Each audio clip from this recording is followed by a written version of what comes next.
सभी सज्जनों को, माताओं को मेरा प्रणाम।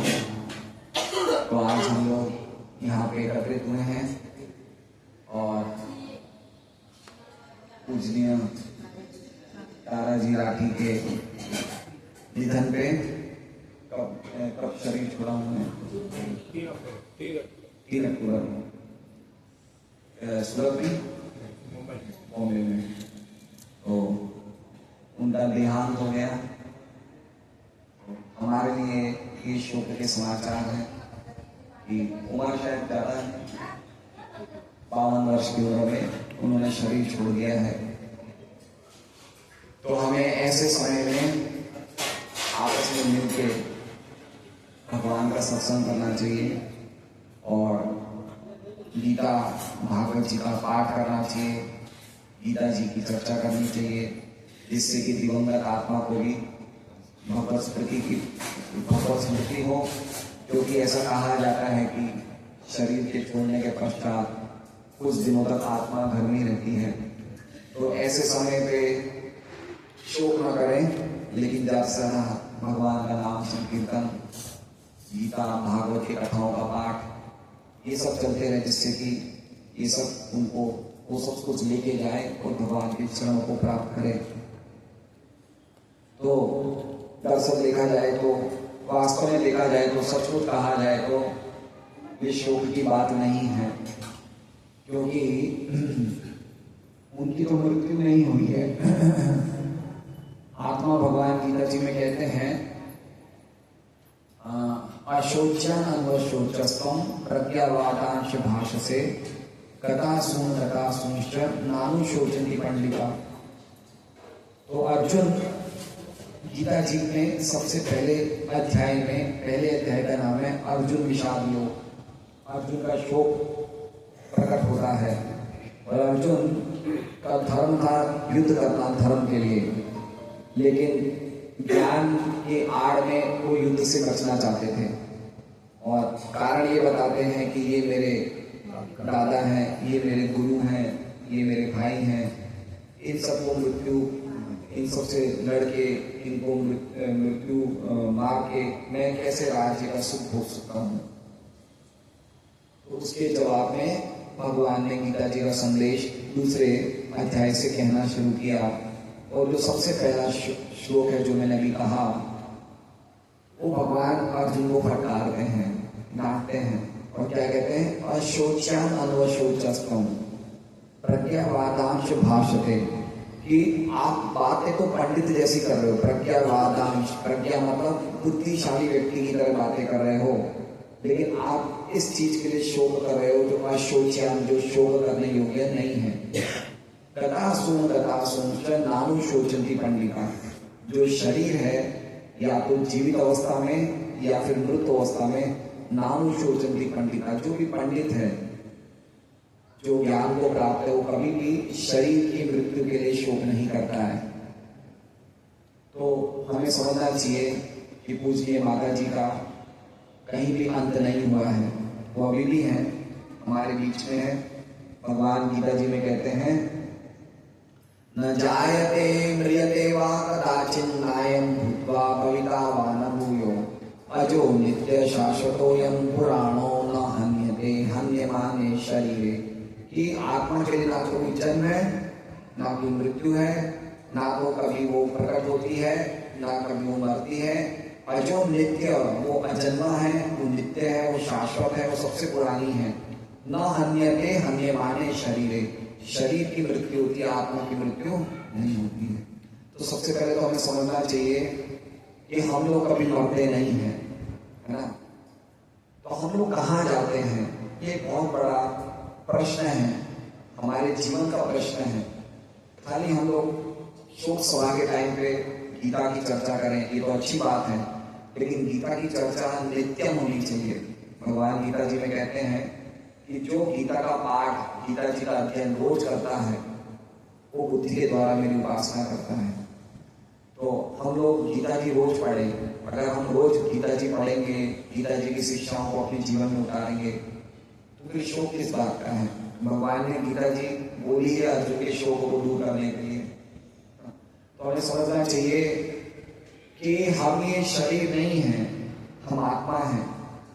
ना हम महेश्वरी है, ना हम राजस्थानी है, ना हम मारवाड़ी है, ना हम भारतीय हैं। हमारा असली पहचान है हम भगवान के अंश हैं, हम सनातन आत्मा हैं।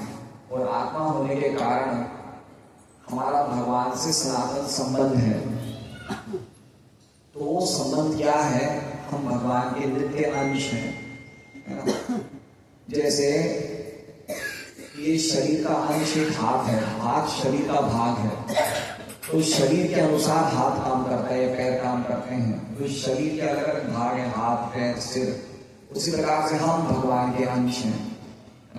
हम भगवान से कभी अलग नहीं होते, हम हमेशा भगवान के साथ जुड़े हुए रहते हैं। लेकिन दुख इस बात का है कि हम भगवान से अपने संबंध को भुला बैठे हैं, विस्मृति कर चुके हैं। और जब हम भगवान से अपने संबंध को विस्मृति कर देते हैं, तब हम पे दुखों की बौछार शुरू हो जाती है। कृष्ण भूमि से जीव अनादि बहिर्मुख अते माया ताते संसार दुख। जब हम भगवान को भूल जाते हैं और भगवान से बहिर्मुख हो जाते हैं, तब हमें माया दुख देने लग जाती है। तो माया कैसे दुख देती है? माया किस प्रकार दुख देती है? माया हमें संसार के बंधनों में डाल के दुख देती है। और संसार के बंधन क्या है? संसार का बंधन है मैं और मेरा। मैं शरीर हूँ, ये सब जमीन मेरी है, ये संपत्ति मेरी है, ये परिवार वाले मेरे हैं। ये दरअसल सत्य नहीं है, ये माया है। हमें लग रहा है सत्य, लेकिन सत्य नहीं है। हम लोग कौन हैं? हम लोग कहाँ से आए हैं? मृत्यु के बाद कहाँ जाएंगे? हमारा जीवन का उद्देश्य क्या है? खाली हमारा इतना ही काम है कि हम पैसा कमाएं, अच्छा घर बनाएं, जमीन जायदाद संपत्ति खरीद लें, अच्छी शादी कर लें, बच्चों को अच्छी पढ़ाई कर लें। क्या हमारा इतना ही काम है? इससे कुछ ज्यादा काम है? क्या लगता है आपको? है ना? खाली इतना ही काम है हमारा, या इससे थोड़ा अधिक होगा? क्योंकि ये काम जो हम कर रहे हैं, खाना पीना सोना, ये तो एक तरह से पशु भी करता है। पशु सड़क पे करता है, हम अच्छे घर में करते हैं। बाकी कार्य तो वही है ना? महाभारत में कहा है आहार निद्रा भय और मैथुन, खाना पीना सोना संतान उत्पत्ति करना, ये तो पशु ही करना है। तो हम लोग एक अच्छी जगह करते हैं, अच्छे घर में करते हैं, बड़े ऐशो आराम से करते हैं। और पशु सड़क पे करते हैं, तो उससे कोई अंतर नहीं पड़ जाता है, कार्य तो वही है। तो मनुष्य जीवन क्यों मिला है हमें? क्यों मनुष्य जीवन मिला है हमें? मनुष्य शरीर क्यों मिला है? ऐसा कहा जाता है कि करोड़ों करोड़ों जन्मों के बाद मनुष्य शरीर मिलता है ना? देवता भी चाहते हैं कि हमें भारत में मनुष्य जीवन मिले, जिससे कि हम भगवान की भक्ति करके भगवान को प्राप्त हो जाए, भगवान के नाम चले जाए। लेकिन हम हमारे इस मूल उद्देश्य को भूल जाते हैं और बस मेरा, मैं, मेरा, तेरा, इन सब में लग जाके पूरा मनुष्य जीवन बर्बाद कर देते हैं। ये हमारा सबसे बड़ा दुर्भाग्य है। इसलिए इस प्रकार की कथाएं जैसे अभी हम बैठ के कर रहे हैं, ये रोज होनी चाहिए। साल में एक बार या 2 बार नहीं, रोज होनी चाहिए। रोज हमें सुनना चाहिए कि मैं ये शरीर नहीं, मैं आत्मा हूँ। हम लोग रोज टीवी देखते हैं, रोज अखबार देखते हैं, रोज व्हाट्सएप पे हम लोग ये चैटिंग वेटिंग करते हैं, लेकिन भगवान का संदेश रोज नहीं सुनते। भगवान क्या कहते हैं गीता जी में? मैया सक्त मना पाता योगम युञ्जन्मनाश्रयम् असंशयं समग्रं मां यथा ज्ञास्यसि तच्छृणु। कि हे अर्जुन, अपने मन को मेरे में आसक्त करो और मेरे से सुनो। तो हर एक व्यक्ति को आसक्ति है नहीं है ना? हमें आसक्ति है या नहीं है? हमें घर से, परिवार वालों, सबसे आसक्ति है। लेकिन वो आसक्ति किससे होनी चाहिए? हमें श्रीनाथ जी से होनी चाहिए। ये हमारे असली नाम है, इनसे हमारी आसक्ति होनी चाहिए, क्योंकि हमारे स्वामी वही हैं। हमारा असली संबंध उनसे है। अगर असली संबंध हमारा परिवार वालों से होता तो ये हमें क्यों छोड़ के चले गए, है ना? अगर ये हमारी पत्नी होती, या हमें इनके पति होते, या हमें इनके बच्चे होते, तो ये हमें क्यों छोड़ के चले गए? ये हमेशा हमारे साथ क्यों नहीं रहे, है ना? अब ये कहाँ चले गए हमें नहीं पता, कहाँ से आए ये भी हमें नहीं पता। तो हमारा क्या काम है? हमारा ये काम है कि हम समझें कि जितने भी हमने संबंध, जितने भी पहचान यहाँ पे बनाई, ये सब अस्थायी है, अस्थायी, परमानेंट नहीं है, ये टेम्पररी है। इसलिए इस टेम्पररी, इस क्षणभंगुर जगह में आके हमें अपनी स्थायी संबंध को स्थापित करना चाहिए, जो हमारा भगवान कृष्ण से है।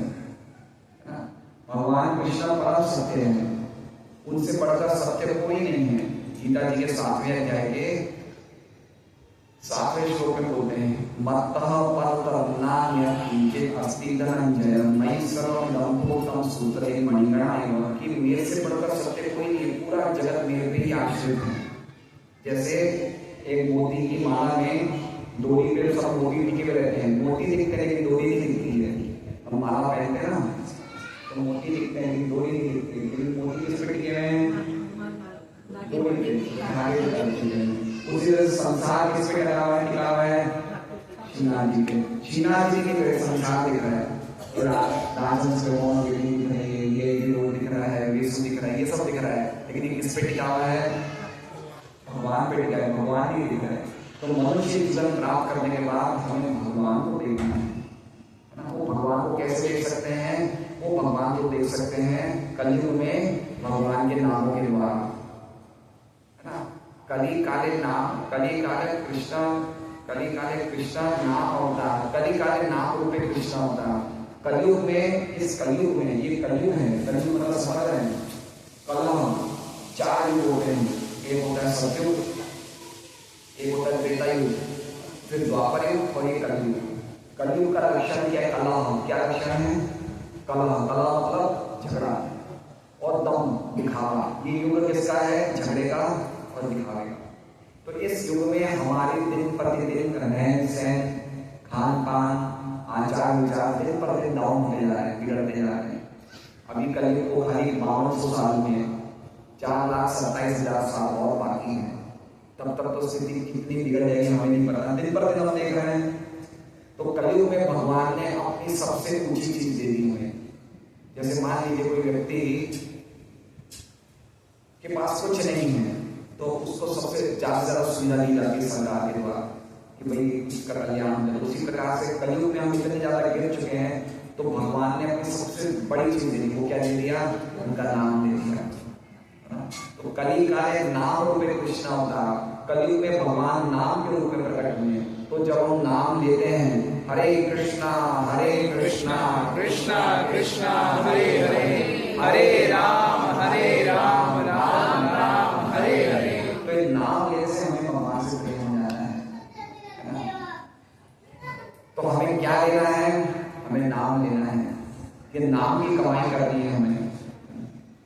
इसलिए हमारे आचार्य कहते हैं कि जब जीवन में 4 चीजें आती है तो व्यक्ति भगवान की तरफ जाता है। एक तो दुख आते हैं तब भगवान की तरफ जाता है, एक हमें कुछ चीज की कामना होती है, कुछ धन चाहिए तो भगवान की तरफ जाता है, एक हमें जिज्ञासा होती है तो भगवान की तरफ जाता है, और एक व्यक्ति को ज्ञान प्राप्त करने की इच्छा तो भगवान की तरफ जाता है। तो अभी हमारे में एक संकट की घड़ी आई है। अभी हमारे बीच में परिवार के व्यक्ति का देहांत हो गया है, तो अभी हमें सोचना चाहिए 12 दिन 13 दिन 1 महीना सोचना चाहिए कि मैं क्या कर रहा हूँ। आज नहीं तो कल मैं भी चला जाऊंगा। हमें सबको जाना है ना, कोई रहेगा यहाँ पे? कोई नहीं रहेगा। महाभारत का एक दृष्टांत है, युधिष्ठिर महाराज से पूछते हैं यक्ष, बहुत अच्छा प्रश्न पूछते हैं। क्या पूछते हैं कि आपको इस जगत में सबसे आश्चर्यमय चीज क्या लगती है? क्या बोला कि इस जगत में सबसे आश्चर्यजनक वस्तु क्या है? तो युधिष्ठिर महाराज कहते हैं अहानि अहानि भूतानि गच्छन्ति यमालयं यत्र स्थावरं गच्छन्ति अतः आश्चर्य अतः परम। क्या कह रहे हैं कि हम देख रहे हैं रोज हमारे परिवार वाले, हमारे मित्र, हमारे पड़ोसी रोज यमालय मतलब मृत्यु को प्राप्त हो रहे हैं, लेकिन शेषा स्थावर, लेकिन जो व्यक्ति रह रहे हैं वो क्या कह रहे हैं कि हम तो नहीं मरेंगे। इससे बढ़कर क्या आश्चर्य है? तो हमें लगता है कि हमारी मृत्यु नहीं होने वाली है, लेकिन हम सब लोग जाने वाले हैं, है ना। गीला गोबर सूखे गोबर को देख के हंसता है, लेकिन उसे पता वो भी सूखा छूट जाएगा। इसलिए हमें मृत्यु आए उससे पहले, मृत्यु आने से पहले हमें सब तैयारी कर लेनी चाहिए, है ना। आप भागवत ग्रंथ है, यहाँ पे भागवत ग्रंथ वो गीता जी है, वो सारा चक्र गीता जी की टीका है। डोगरे जी महाराज की, वो भागवत में एक बुक है, वो टीका है। संपूर्ण भागवत आप पढ़ेंगे तो संपूर्ण भागवत में 18,000 श्लोक है और 18 ग्रंथों का सेट है, पूरा 18 बुक का सेट आता है। जैसे लीला भाभी है, वो अलग अलग समाधियों में क्लास करते हैं नहीं, और 18 बुक का सेट नहीं हुआ आपके पास। ये इसमें क्या है, 18,000 श्लोक हैं, उनके अर्थ हैं, उनके अनुवाद है और उनकी टीका है। एक श्लोक को 4 तरह से समझा है, इसलिए 18,000 श्लोक 18 पढ़ते हैं। तो ये संपूर्ण भागवत पढ़ने की विशेष महिमा है। अभी कार्तिक महीना चल रहा है और कार्तिक महीने में विशेष महिमा है कि हम भागवत पढ़े।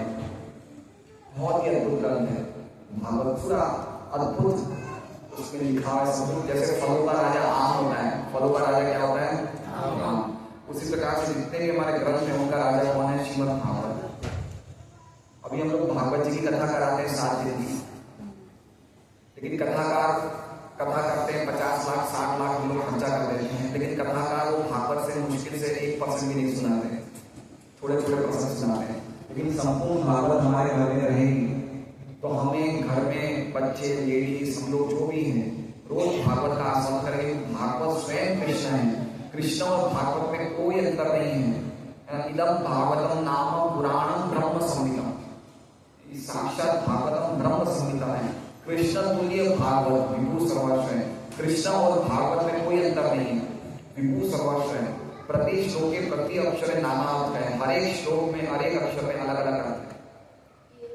तो जब तक हम भागवत नहीं पढ़ेंगे तब तक हम कभी भी भगवान के ज्ञान को नहीं समझ सकते और ना ही हमारी परम गति को प्राप्त हो सकते। तो ये भागवत में एक कथा है जिसमें परीक्षित महाराज को 7 दिन का समय मिलता है। ये 7वें दिन आपकी तक्षक नाग से मृत्यु हो जाएगी। परीक्षित महाराज पूरी पृथ्वी के राजा थे, कोई चीज की कमी नहीं थी, ना धन की, ना साम्राज्य की, कोई चीज की कमी नहीं थी। तो पूरी ब्रह्मांड के बड़े बड़े ऋषि, बड़े बड़े मुनि गंगा जी के तट पे आते हैं। जब परीक्षित महाराज आमरण उपवास करते हैं, ना कुछ खाएंगे ना कुछ पिएंगे, 7 दिन तक गंगा जी के तट पे विराजमान हो जाते हैं। बड़े बड़े ऋषि मुनि आते हैं। परीक्षित महाराज उनसे पूछते हैं, 2 प्रश्न पूछते हैं परीक्षित महाराज। क्या पूछते हैं कि कृपा करके हे मुनिवर हमें बताइए कि जो व्यक्ति हमेशा जीने वाला है उसका क्या कर्तव्य है, उसे क्या करना चाहिए, हर अवस्था में हर एक व्यक्ति को क्या करना चाहिए। ये पहला प्रश्न। और दूसरा प्रश्न पूछा कि विशेष रूप से वो व्यक्ति जो मृत्यु को प्राप्त होने वाला है उसे क्या करना चाहिए। कितने प्रश्न पूछे, 2। पहला प्रश्न क्या है कि हर एक परिस्थिति में हर व्यक्ति को क्या करना चाहिए, और दूसरा प्रश्न क्या है कि विशेष रूप से वो व्यक्ति जो मृत्यु को प्राप्त होने वाला है उसे क्या करना चाहिए। तो दोनों प्रश्नों में कौन सा ज्यादा भारी प्रश्न है, ज्यादा महत्वपूर्ण प्रश्न कौन सा है, जो मृत्यु को प्राप्त होने वाला है, क्योंकि हम सभी मृत्यु को प्राप्त होने वाले हैं, है ना। तो इतना महान प्रश्न पूछा, तो इसके जवाब में सुखदेव गोस्वामी कहते हैं, तस्मात् भारत सर्वात्मा भगवान ईश्वरो हरि श्रोतव्य कीर्तितव्य च स्मर्तव्यश्चेच्छता भयम्। हे भारत, ये जो प्रश्न है इसके उत्तर में तस्मात् भारत सर्वात्मा भगवान ईश्वरो हरि, जो हरि है उसके बारे में सदैव सुनना चाहिए, सदैव बोलना चाहिए और सदैव उनका स्मरण करना चाहिए अगर आप भय से मुक्त होना चाहते हैं। तो भागवत की जो असली शिक्षा है वो क्या है, सदैव भगवान का स्मरण करना, है ना। जैसे माता है रसोई में कुछ बना रहे हैं, सदैव भगवान के नाम से निकलते रहने चाहिए। हम लोग गाड़ी चला रहे हैं, घर में हैं, ऑफिस में हैं, भगवान के नामों का स्मरण, हरे कृष्णा कृष्णा कृष्णा हरे हरे, हरे राम राम राम हरे हरे बोलते रहना चाहिए।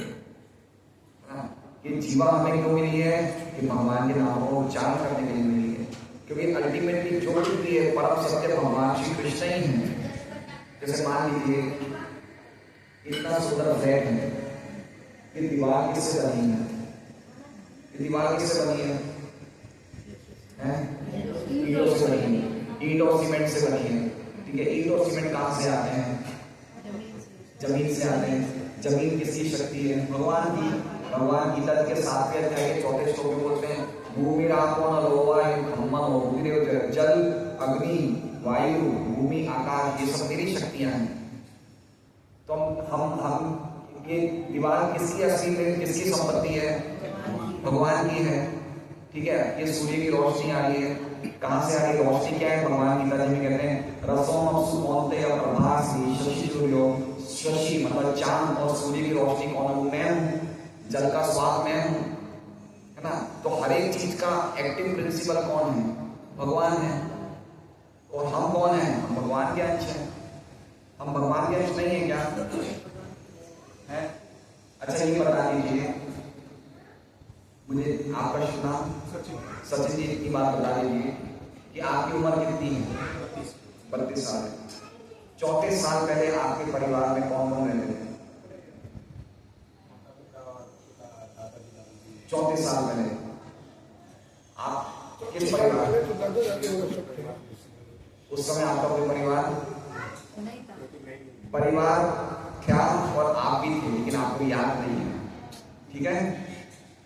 आत्मा का हमने सबसे पहले क्या कहा? आत्मा नित्य है, आत्मा सनातन है। तो 32 साल हम इस परिवार में है, वो बात सही है, लेकिन 32 साल के पहले हम कहाँ थे? हमें याद है? नहीं याद है। हम महेश्वरी परिवार में थे, या हम मनुष्य शरीर में थे, या हम भारत देश में थे, या हम सूरत शहर में थे। ये आप गारंटी से कह सकते हैं क्या? नहीं कह सकते, कोई भी व्यक्ति नहीं कह सकता। तो इसका मतलब क्या हुआ? इसका मतलब ये हुआ कि जब हम ये शरीर छोड़ के अगले शरीर में जाएंगे तो हम सब भूल जाएंगे कि मैं राजन श्रीमोना में रहता था, मेरी सरनेम राठी थी, मेरा नाम सचिन था, हम सब कुछ भूल जाएंगे। सही बात है, ठीक है। तो ये जीवन कैसा जी रहे हैं हम? ये जीवन कैसा जी रहे हैं? सच्चा जीवन है, स्वप्नों वाला जीवन है, सपनों वाला जीवन है ना। हम रात को जो सपना देखते हैं, सुबह उठते हैं तो भूल जाते हैं, और सुबह जो काम करते हैं रात को भूल जाते हैं। तो जीवन में 2 सपने हैं, एक रात का सपना, एक दिन का सपना। और ये जो 50, 60, 70 साल के जीवन है, ये भी क्या है? ये भी सपना है। इसलिए भगवान कह रहे हैं गीता जी में जन्म कर्म च मे दिव्यम एवं यो वेति तत्त्वतः त्यक्त्वा देहम पुनः जन्म नेति मामेति सोचना। कि अर्जुन तुम्हारे जन्म और तुम्हारे कर्म दिव्य नहीं है, लेकिन मेरे जन्म मेरे कर्म दिव्य है। देखिए भगवान प्रकट हो रहे हैं तो एक बच्चा रोते हुए प्रकट होता है। बच्चे कैसे जन्म लेते हैं? बच्चे कैसे जन्म लेते हैं? हंसते हुए, रोते हुए। डेथ कैसे होती है? मृत्यु कैसे होती है? हंसते हुए, रोते हुए। तो जन्म के समय रोते हैं, मृत्यु के टाइम पे रोते हैं। तो बीच में क्या होगा? बीच में क्या होगा? रोना ही होगा। तो जगत में सुख कहाँ है? दुखी लोग हैं। जन्म के टाइम पे हम रोते हैं, मृत्यु के टाइम पे रोते हैं। तो जिसका शुरुआत होना है, अंत होना है, तो बीच में क्या होगा? बीच में भी रोना है। कि भगवान गीता जी में अर्जुन को बोलते हैं मामुपेत्य पुनर्जन्म दुखालयम अशाश्वतम, कि मुझे प्राप्त करके कोई भी बड़े महान भक्त इस दुखालय में नहीं आते। जगत को क्या पता है भगवान? दुखालय में, सुख की जगह नहीं है, दुख की जगह है। यहाँ दुख ही दुख है, यहाँ बार बार मृत्यु, मृत्यु सर्वतो सर्वत्र, यहाँ पे हर जगह मृत्यु है। अभी मैं लिफ्ट से नीचे चला जाऊंगा, लिफ्ट में भी मेरी मृत्यु हो सकती है। घर में गाड़ी में जाकर एक्सीडेंट, मैं कहीं भी कोई भी व्यक्ति, परीक्षित महाराज को 7 दिन का समय मिला था, लेकिन हमें गारंटी नहीं कि कल क्या होगा। इसलिए इस जगत को कहा जाता है मृत्यु जगत। यहाँ पे मृत्यु हर जगह हर समय है, सब जगह मृत्यु है और सब समय मृत्यु है। तो ये दुखालय है, सुखालय है, क्या है ये? दुखों की जगह सुख की जगह है। सुख है नहीं, दुख सागरी है। दुख सागरी है। अभी मान लीजिए कि मैं डाइनिंग टेबल पे भोजन कर रहा हूँ, अलग अलग प्रकार के व्यंजन है, मिष्ठान है, और सामने ही टेबल की दूसरी कुर्सी पे सामने एक सांप बैठा है, तो मैं मन से खा पाऊंगा क्या? नहीं खा पाऊंगा। सांप को देख के मेरे खाने का मन ही नहीं करेगा। तो उसी प्रकार से हम बड़े खुशी से बैठे हैं इस जगत में कि सब कुछ अच्छा है, लेकिन कुछ भी अच्छा नहीं है। भगवान इस जगत को बना रहे हैं और जगत को बनाने के बाद कह रहे हैं दुखालय व शाश्वतम, हर एक चीज यहाँ पे और शाश्वत है, अनित्य है, और हर एक चीज दुखमय है। दुखालय, आप जो कुछ भी करोगे इसका फल मृत्यु है, और मृत्यु से खतरनाक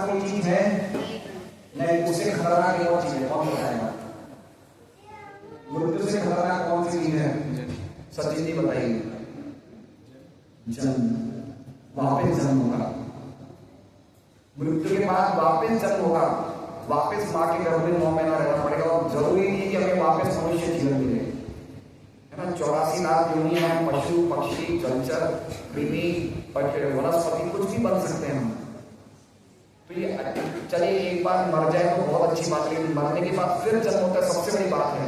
वापस हमें 9 महीने माँ के गर्भ में कितनी पीड़ा सहन करनी पड़ेगी, है ना। क्या लगता है आपको, माँ के गर्भ में सुख मिलता है, दुख मिलता है? दुख मिलता है ना। अभी छोटा बच्चा है, लाल की चलती है, क्या नाम है इसका? केशव है। इसको 10 मिनट बाथरूम में बंद कर दो दरवाजे में, कैसे हालत हो जाएगी? नहीं कर सकते, हम सहन नहीं कर सकते। और हम माँ के गर्भ में कितना टाइम रहते हैं? 9 महीना रहते हैं, है ना। और वो भी हमें कैसे पाइपलाइन से, नाल से भोजन मिलता है। 5वें महीने में हमें माँ जो खाती है उससे जो रस मिलता है, वो रस हमें प्राप्त होता है। तो ये कैसी स्थिति है बताइए। हम मल मूत्र में तैर रहे हैं माँ के पेट में, फिर 9वें महीने में हवा के प्रेशर से बाहर निकलते हैं और रोते रोते आते हैं, और फिर हमारा संघर्ष शुरू हो जाता है। हम भगवान को भूल जाते हैं, हम प्रार्थना करते हैं माँ के गर्भ में, हे कृष्ण मैं आपका भजन करूंगा, मुझे एक बार और भार निकाल दीजिए, सहन नहीं होगा मेरे से। लेकिन हम वापस आके भगवान को भूल जाते हैं और वापस माँ के गर्भ में प्रवेश करते हैं। इसलिए गीता जी में भगवान कहते हैं, जन्म मृत्यु जरा व्याधि दुख दोषान दर्शन। अर्जुन ये दर्शन को देखो, ये दुख को दर्शन करो। बार बार जन्म, बार बार मृत्यु, बार बार बुढ़ापा। बुढ़ापा अच्छी बात है, बताइए अच्छी बात है बुढ़ापा? कोई 65, 70, 75 साल के व्यक्ति को घुटनों में दर्द होता है, ब्लड प्रेशर की प्रॉब्लम, शुगर की प्रॉब्लम, कितनी प्रॉब्लम होती है। एक बार तो ऐसी स्थिति हो जाती है कि हम हाथ भी उठाने में दिक्कत आ सकती है, ये बुढ़ापा है। और बीमारी का तो हम सामना करते ही हैं। अभी कोई अलग अलग प्रकार की बीमारी होगी, होम्योपैथिक बीमारी नहीं लेते, लेकिन फिर भी डॉक्टर के चक्कर में पड़ना भी तो मुश्किल है ना। कोई बीमारी घर में आ जाती है तो समस्या बढ़ जाती है। एक तो आजकल ढंग से इलाज भी मिलता है, सही इलाज भी मिलता है। कोई अच्छा इलाज मिल जाए तो बहुत बड़ी भाग्य समझना चाहिए। ये सब समस्या ही है, बीमारी आती है, बुढ़ापा आता है, जन्म आता है, मृत्यु आता है। अब इन 4 रूपों में हमें थोड़ा बहुत सुख मिल जाता है, फिर बैठ के 3 घंटा पिक्चर देख लिया, 2 घंटा व्हाट्सएप चलाना, लगता है सुखी है। ये सुख थोड़ी है ना। हमारे आचार्य क्या बोलते हैं, जैसे हम रोड पे जा रहे हैं और रोड पे बीच बीच में वो आता है, क्या कहते हैं, स्पीड ब्रेकर। तो स्पीड ब्रेकर ज्यादा चलता है या रोड ज्यादा चलती है? रोड ज्यादा आती है, स्पीड ब्रेकर ज्यादा आते हैं। रोड ज्यादा आती है, स्पीड ब्रेकर तो कम आते हैं। तो हमारी जगत में क्या स्थिति है, ये रोड क्या है, दुख है, और स्पीड ब्रेकर क्या है, सुख है। तो सुख हमारे जीवन में कितने टाइम रहते हैं, स्पीड ब्रेकर जितना ही, बाकी टाइम तो दुख ही दुख है। हर चीज में दुख है, बच्चों की पढ़ाई से लेके जन्म से लेके अंतिम तक दुख है। तो भगवान कहते हैं, माओ पे तुम मेरे पास आ जाओ, तुम यहाँ मत रहो, ये तुम्हारे यहाँ जगह नहीं है, मेरा सनातन धाम है। गीता जी में कहते हैं, न तद्भासते सूर्यो न शशांको न पावक यत् कृत्वा नाति वर्तन्ते तद्धाम परमं मम। ऐसा धाम मेरा है जहाँ पे ये डुप्लीकेट लाइट की जरूरत नहीं है, सूर्य चांद की रोशनी की जरूरत नहीं है, जहाँ पे आने के बाद वापस जीवात्मा में भौतिक जगत में नहीं आता है। तो हम सब भगवान के साथ परमानेंट वहां रहने वाले हैं। हम क्यों नहीं वहां वापस जाने की कोशिश करते हैं? हम क्यों चिपके हुए हैं यहाँ पे? हम क्यों इतना कष्ट पा रहे हैं यहाँ पे? क्यों बार बार मृत्यु आ रही है? बार बार भोजन करो, बार बार मन मूत्र त्याग करो, यही जीवन है। इसके लिए मनुष्य जीवन मिला है, ये तो पशु पक्षी भी कर रहे हैं। तो कैसे हम समझें कि किस प्रकार में जीवन जीना चाहिए जिससे कि हम इस शरीर को छोड़ने के बाद वापस जन्म न ले, लेकिन भगवान के पास चला जाए, जहाँ पे हम भगवान के साथ, जैसे हम लोग सब लोग फेस टू फेस बातें कर रहे हैं, ऐसे हमारे सामने साक्षात ब्रजेंद्र कृष्ण हो सकते हैं। हम उनके साथ खेल सकते हैं, उनके साथ हम भोजन कर सकते हैं, उनके साथ हम पकड़म पकड़ाई खेल सकते हैं, जैसे वृंदावन में भगवान बाल लीलाएं करते हैं, वो सब लीलाओं में हम भी प्रवेश कर सकते हैं। हम भी भगवान की गोपियों के बीच में रास लीला का आस्वादन कर सकते हैं। ये सब हमें करने के लिए भगवान ही लीलाएं बताते हैं कि इस जगत में टमाटर की तरह मत सड़ो, मेरे पास आ जाओ, है ना, मेरे पास आ जाओ। ये 50-60 साल जीवन जो मिला है, ये हमें तैयारी करने के लिए मिला है। जैसे बच्चे की परीक्षा आती है मार्च महीने में, उसे पूरा साल देके तैयारी कर लो, तो उसी प्रकार से ये मनुष्य जीवन क्या है, ये तैयारी करने के लिए मिला है, और मृत्यु क्या है, परीक्षा है। तो भगवान गीता जी में कहते हैं कि अंतकाल में, अंतकाल च मामे व स्मरण यो प्रयाति समर्था ज्ञाति नासक संशय, जो अंतकाल में मेरा स्मरण करके शरीर छोड़ता है मुझे प्राप्त करेगा। तो हमें क्या करना चाहिए, अंतकाल में अपने आप नाम में आ जाएगा, नहीं आएगा, हमें अभ्यास करना पड़ेगा, हमें रोज प्रैक्टिस करनी पड़ेगी।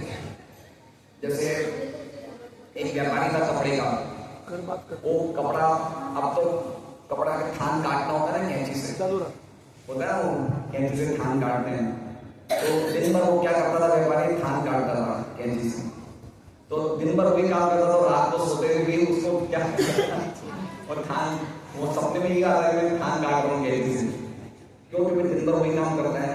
अब हम जीवन भर भगवान के नाम को उच्चारण करते हैं, मृत्यु के टाइम पे क्या याद आएगा, भगवान का नाम ही याद आएगा।